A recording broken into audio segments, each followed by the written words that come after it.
Jubilee React time. It's time for Jubilee React, guys. Let's go. Let's do it. So 5 pastors versus 2 secret atheists. Can we sniff them out? Let's do it. I'm a pastor. I'm a pastor. I'm a pastor. I'm a pastor. I'm a pastor. I'm a pastor. I'm a pastor. This organ music is very intense.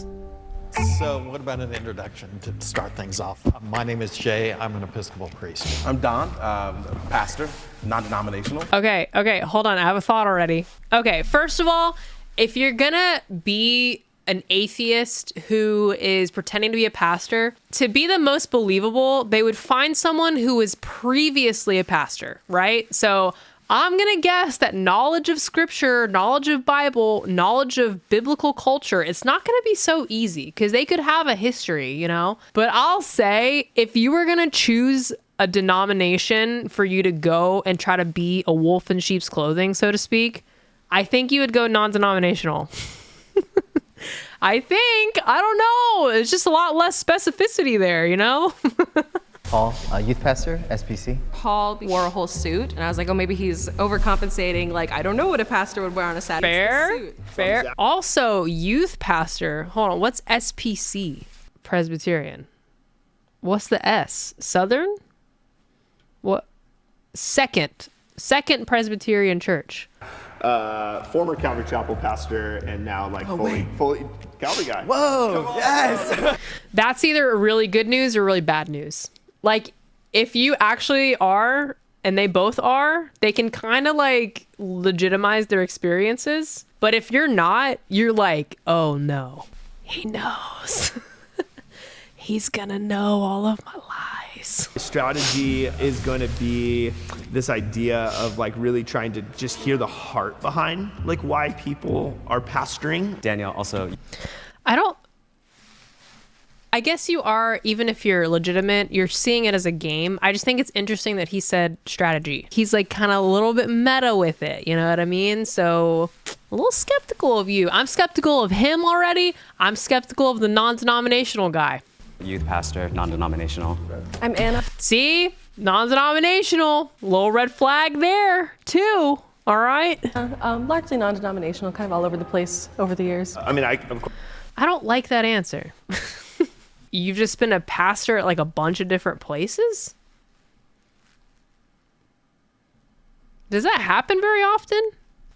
Biblically speaking, we should be trying to be rooted, right? You know what I mean? Like, we should be trying to stay in like the same house. Listen, they threw in maybe some red herrings, okay? Typically, when I'm thinking of someone in these types of videos, I'm thinking that it's going to be one of these younger guys. But I think they could be throwing in somebody older, you know what I mean? Because for some reason, I would just never doubt them. I would never doubt them for a second. question like education. So Sure. Seminary, maybe degrees, I don't know. Seminary, theological studies. Okay. Chump checking people. King's College as well as Oxford University. Yeah. Was that like an MA or was it? Oxford. Ooh, I'm with this guy. Okay. All right, brother man. So I'm in an MA program at Western Seminary currently. I went to Calvary Chapel Bible College. Come on, dude. And then did the Veritas program, so a degree in theology with a focus in biblical studies. See, I don't think this proves anything. If you don't have some kind of degree, you might question it a little bit. But my whole thing is like, being an atheist now is like something might have happened where you're like, I don't believe in God no mo. You know? And so when that happens, I'm like, your like backlog of, you know, education doesn't necessarily mean anything, you know?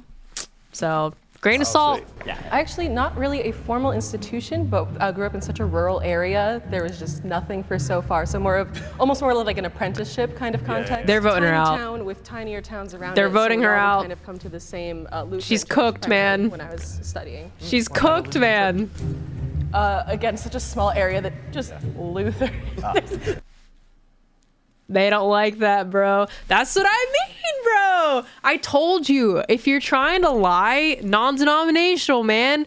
If it's specific, these brothers out here, they probably got some real deep cut knowledge.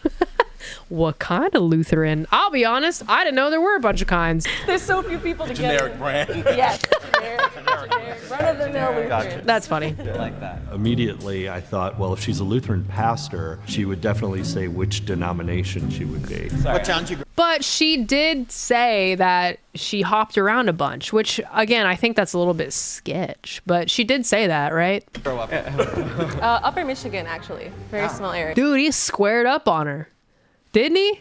He just freaking like, so tell me what town you grew up in. And she just keeps saying how small it is. It's just such a small town. Near Marquette. It's kind of one of the big cities around there, but Gotcha. it's the one that someone would know. Why is she not saying the name of the town?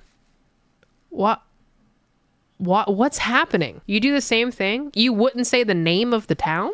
I mean, I understand initially saying where it's at. I get that. She's just not saying it. You know, it's so weird. She may realize this is being posted online and wants some privacy. Maybe. It might be because she doesn't want people to go find people and tell them that she's in this video because she's an atheist now. Maybe her people don't even know that she's an atheist. Yeah. I figured it out. Checkmate, atheist. Anna spoke in very general terms. I don't even think she knew the city that she came from, but she knew the city that was next to the city she came from. And at that point, I was done. You mentioned that you didn't grow up in Cooks. church. More of that going around? Sure. Okay, totally. So I've been there all my life, was baptized at 7 years old. I don't think I really became a believer until I was 30, to be perfectly honest. I did it because I was brought up, and this is what you're supposed to do. You do what they do, and what they say, and you believe. See, they don't. You see that little side? You see that little side? You do what they do, and Right there. That little look right there. He's like, oh. He's like, I've heard these types of statements before from atheists. Hood watch. Hood watch on the girl in the green jacket.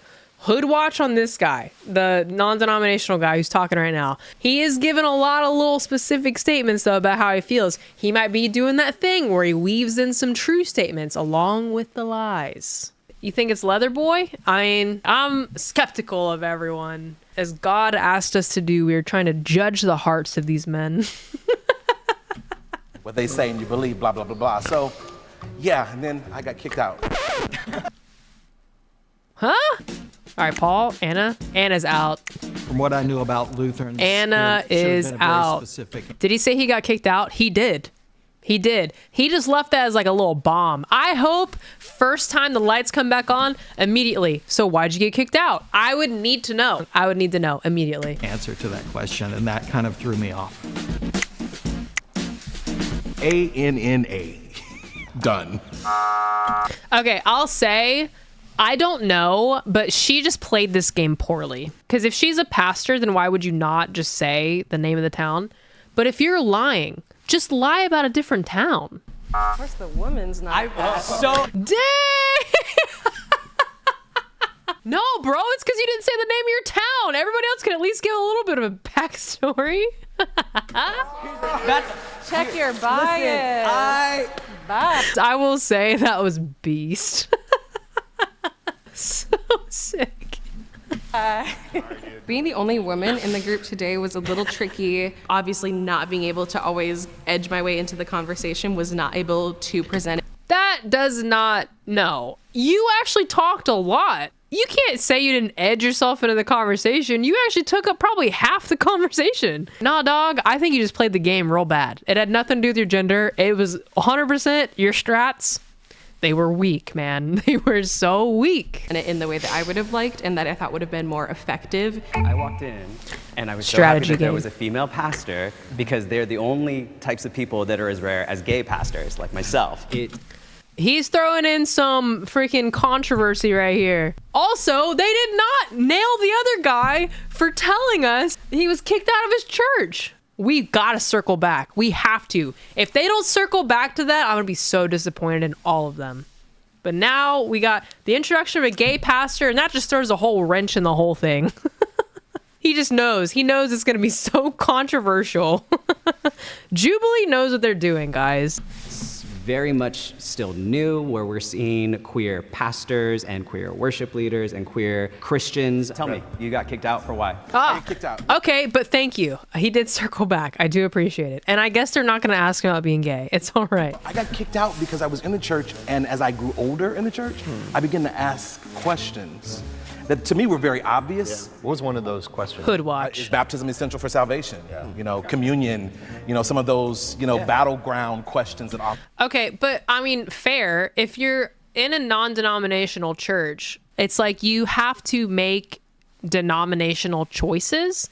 So the church does have to make a decision about what they believe about baptism, what they believe about communion, what they believe about all these different things that as a part of a denomination, those are like, they're preset, you know what I mean? In the sense of that's been decided ahead of time. But it's interesting to me that like he's someone who was on staff and then he's saying he asked questions. My guess is that it is not as simple as he's making it sound. I'm guessing just based on his personality from knowing him for about 4 minutes, I think he maybe was a little bit more aggressive than he's letting on. You know what I mean? There's a difference between asking questions and then questioning your leadership. I'm guessing he was the latter. That, hey, that's just a personality read from the screen, which means I know him really well, obviously. So Oftentimes separate, you know, faith and denominations, yeah. I pastored high school kids for years, and I never had any of them asking me that question. I want to know what everybody.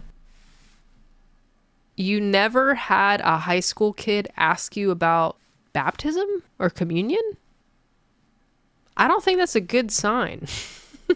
I think it's probably a good thing if your high school kids who are figuring out the world ask you a question about faith stuff. You know what I mean? These ministry responsibilities are and what you're currently teaching through. Yeah, so I'm an assistant teaching pastor, and so we're replanting, revitalizing. So I'm an elder and a teaching pastor. I serve at a small Korean church in La Mirada, California, and I take care of the youth ministry. So I was in a church that split over baptism when I was young. Fair enough. Fair enough. So I don't know if it's worth a church split over things that are up to biblical interpretation, unless it's something that's very like strong conviction for you. But the things that are definitely worth leaving a church over are things that are black and white in the sense of salvation things. So things that relate to the way that we relate to Jesus as a savior and things that relate to our salvation as a whole. If you think that your church does not have a biblical foundation that is set in those things, I think that's where things get a little bit hairy. I was in a church and watched VeggieTales once. That's so beast. It's kind of semi-retired. I also don't have a congregation, although I work with one. It's a little Episcopal church in San Clemente. I also have a weird job that I'm chaplain to a governmental agency. Jay answered a question about being retired, but he never indicated what he was retired from. And after years of being in ministry or serving, I thought there would have been a culmination of his life experiences, and now he's doing a part-time assistant thing. And I thought, okay, so we've slipped into some unknown factors about yourself, Jay. I mean, to be frank, I also have a lot of unknown factors about you. I don't know why I'm defending him, but he just kind of went aggressive on us a little bit, you know? I pastor pastors, so I work for a denomination, and I preach at different congregations every week. I'm not in the pulpit right now. A denomination. Teaching in small groups, conversations. There's a lot of dogmatic positions that are just generalized for Christendom. So I have a question. I mean, He sounds like he's now part of a very progressive church. I feel like he's kind of throwing a lot of shade at like fundamental Christianity, churchy things. You know what I mean? He's been throwing a little bit of shade, you know? But now I'm like, okay, maybe he's just a progressive Christian, you know? He's like on that end of things. I'm a little unsure about like where he's at, but I don't know if he's like full on atheist or not. when was the last time you were in a hospital room with somebody, and what comfort did you give them in a time that was critical? Oh, I hate this question. I think that someone who is in pastoral ministry, it's more than just preaching and teaching.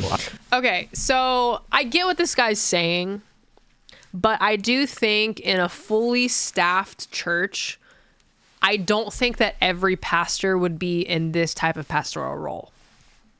I do think that there are pastors who are teachers. And although, yes, everyone should have some level of pastoral care that they do, I think sometimes there are people whose giftings are specifically for those types of things. You know? I don't know. So I don't know if this is like that great of a take. I'm not really sure.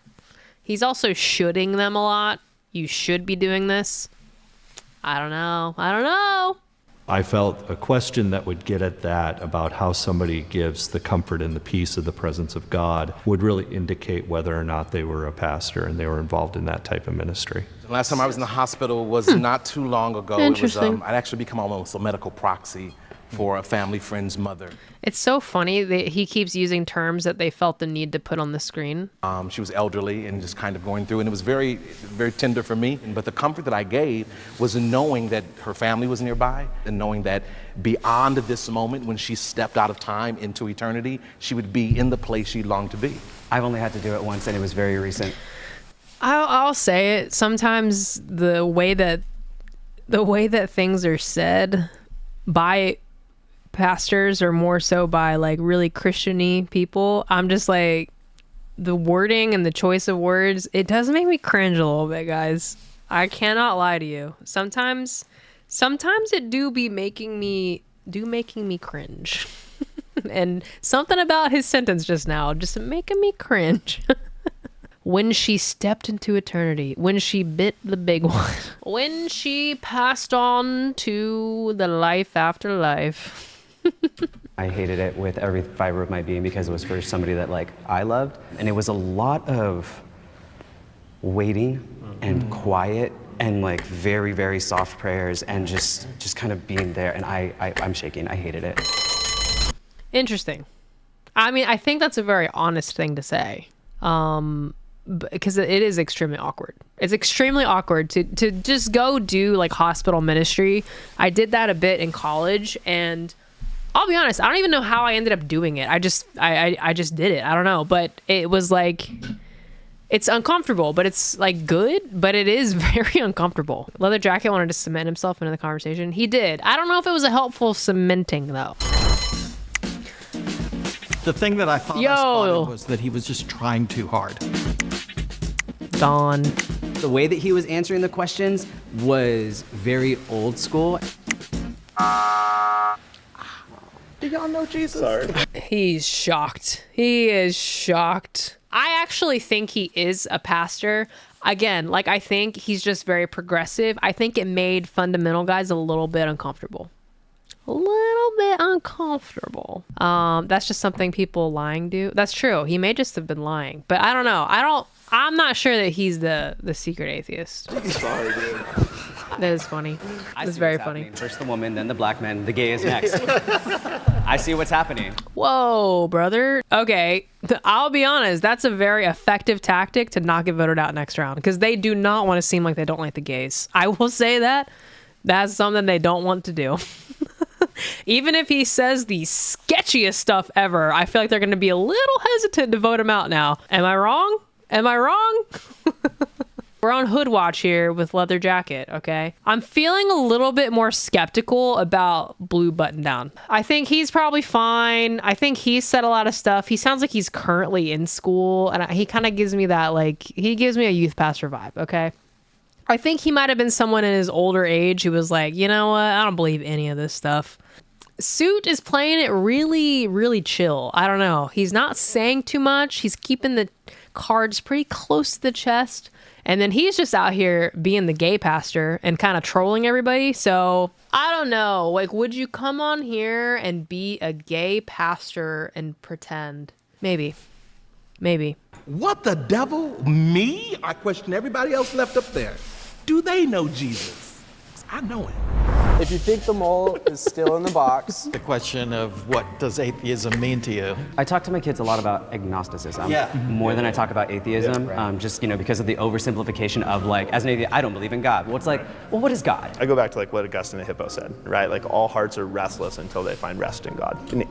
Interesting. Okay. He's out here being like, I am currently in seminary. I currently am reading about these things specifically. Great question, sir. Atheist is not the enemy. It's not just because you don't believe in the God that I love and serve. Doesn't mean you're the enemy. It means that you're restless in your heart and you're trying to search for meaning and belonging in anything other than God. Yeah, I think he's legit. I have to say this is really weird. It is pretty weird. There is no scenario like this in the world. I'd be curious to know anybody on the stage that did not have a real serious questioning time. It's either a question to throw people off a little bit, or he's just trying to be like, yo, I questioned a lot. So much so, I don't believe in him no mo. You start. Yeah, go for You it. are very quiet, and that's just a little sus to me. Yeah? You are the best dressed. Yeah? So the question was, have I ever wrestled with faith? To be honest, I wrestled more with my calling, more than my faith. My faith, once I had an experience and encounter with God out of drug addiction, my faith was pretty solid. But with the calling, I think I wrestled countless amount of times. In high school, my parents decided to split, and that's when I really went on a frenzy with drug addiction. I struggled with crystal meth, from my junior year. I think that's what really put me to the pit of my life, the most rock bottom of my life, and the only way I could go is to look up. So I have a question. How do we feel about eschatology? Well, we're a millennial. You're on millennial? Okay, Yeah, very yeah, cool. so- Okay. Okay. We are in the end times. Yeah, We were the second totally. Jesus said it was Yeah, finished. I have a lot more openness to the on-mill position. So he's going a little bit more, again, this guy's clearly in seminary right now, and he's just like, yo, let's throw out some stuff. What you guys know? What you guys know? And then I did. Growing up Calvary Chapel was like hyper Yeah, dispensational. and this is a really, I'm like Hyper such a dispensational sensitive pre-mill, subject you for know. me because of the sensationalism. Because of your background. Right. Yeah. And so on-mill, that's, yeah. Okay. It's cool. Hey, I don't expect the end time anytime soon. I sensed maybe a little bit of woundedness that he was putting forth, and wondering if maybe that was part of what he was using as a mask there. He's very analytical. I appreciate it. I won't lie to you, Jay looked super familiar, and I was banking on him being a paid actor that I had seen in something before. That's funny. The tie is between Jay and Daniel. I will give you each on Yo, the clock I 30 don't know. seconds. I don't know about that now. Dropping the F-bomb? Yo! That's a little spicy right there. All right, let's hear what they got to say. This, to me, is the most awkward part of these shows, where they have to state their case. I don't know. It's just prepare to be cringing. To state your case. I don't know what to say except that I think I should have not voted for the redo. Other than that, went to seminary 85 to 88, MDiv, Episcopal priest for 35 years. I thought what was going to do me in is I'm really liberal, and you guys just killed me on that. So that's basically it. I know what to say. I am a pastor. Please don't vote me out. It's as simple as that. I know that I've been ordained for a bit, and I'm in this new congregation I'm really excited about. And the reason that I actually came was because I heard that there was some cash, and I was like, I really want to take the kids on a cool trip, and so I really want to split some of this cash for the kids in the youth group. So that's why I'm here, and I don't want to get voted out. Also, don't be homophobic in June. It's the most horrible part of this show. I hate the state your case for 30 seconds. It kills me. I hate it. Oh, so cringe. So cringe. I was a youth pastor, man. We had budgets for that kind of stuff. I didn't used to use my own personal money. I definitely saw the heart in Jay, and I felt like Daniel was more of a presentation.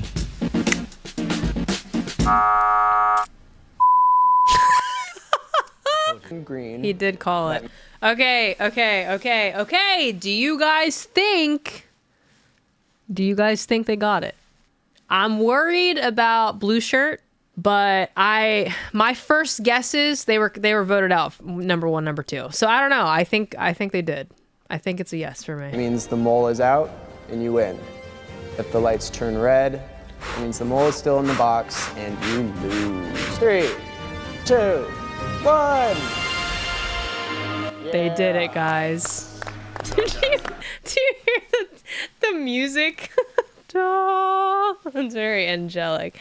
All right. Please reveal themselves. Who is it? 1, 2, 3. Wow. Wow. She was too obviously like not into this. I think she like hated it. I think she hated it, man. I want to hear though the backstory. But I'm gonna pray against the rest of them. Yeah. My apologies. He's too progressive. That was his issue. Absolutely. My apologies. Absolutely. And Calvary Chapel, all of that was real? I do have a degree in theology from Calvary Chapel Bible. Got it. A big part I of told it you. was a personal desire for knowledge and understanding of my own existence. So that was really what drove the course. And I wanted to feel like I was doing everything I could to get those answers. So I have actually worked in the church for about 8 years total as a pianist and organist on and off. So I had a lot to draw from. Here's what got me as a Lutheran. I know what there it are is. no general Lutherans. Yes. Yes. That got no sense. Well, no, that really is the thing. Though, is I'm from such a loosely populated area that really is the case. Is there's so little that even brings people together. There's a lot of churches that are people who are strongly Catholic, strongly Lutheran, that will all be in the same place because like a whole town will be like a gas station, a corner store, and 10 houses. So we are very Interesting. much in a turning point in the community when it comes to queer individuals in Christianity. Even though I do not subscribe to Christianity, it's great to see at least a portion of this community that has such a large history of having a negative agenda towards us as a community, opening up their eyes, admitting their wrongs, apologizing and seeking reconciliation. And I think that it can only, get better so long as they continue to move on that track. Pastors actually think a little bit more deeply about people and their condition of their soul. And I really hope that those who view this would actually seek out that type of spiritual direction as well. Make it rain. Make it rain. Oh, yeah, all right. Okay. All right. All right. Well, there we go. There we go.